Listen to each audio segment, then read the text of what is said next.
Thanks for joining me today. Well, according to Wealth Manager magazine, Kahler Financial Group is ranked as the largest financial planning firm in a 7-state area. Wealth Manager defines largest according to the size of the average client's assets rather than the size of the entire firm.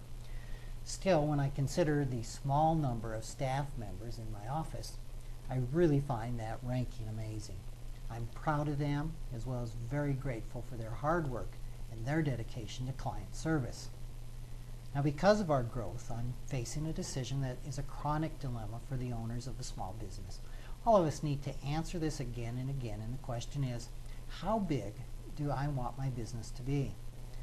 Well, I've been looking at adding another financial planner to my practice for some time.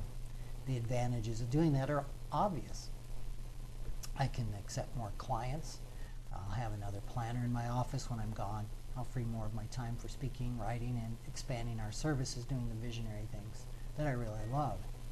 Of course, there's disadvantages. The first would be just the challenge of finding a planner whose philosophy matches mine, who's committed to doing the interior financial planning work, and who wants to live in Rapid City, South Dakota. Now, all of us that live here know how incredibly wonderful and what a well-kept secret Rapid City is, but fortunately most people think that Rapid City is right on the Arctic Circle. Other advantages include the need to delegate and share responsibility with a second planner, the probability that I would need to add support staff, or these aren't advantages or disadvantages, and the need to actively seek out new clients in order to support that planner. And no matter what field a business owner is in, there's always going to be pros and cons when it comes to expanding.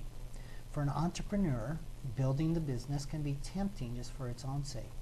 But growth means the ability to reach more clients or customers, an expectation of higher profits, and increasing the value of the business against a time when the business owner would like to sell and retire.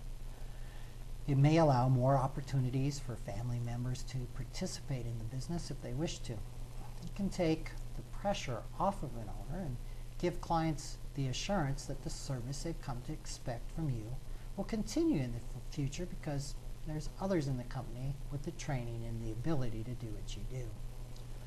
The arguments against growth would include the risks of losing touch with some aspects of the business, losing control over the quality of services the business provides. And with each new employee that you add, you exponentially compound and complicate the office relationships. The more relationships, the more management is required of the owner, of the staff. With expansion comes the need to find, hire, and train managers to do that oversight, as well as the need to delegate to them and let them manage. As your business grows, you may expand yourself right out of the technical, hands-on aspect of your profession that you most enjoy. Now, this is really important. Instead of working in the business, your time will now be consumed with working on the business.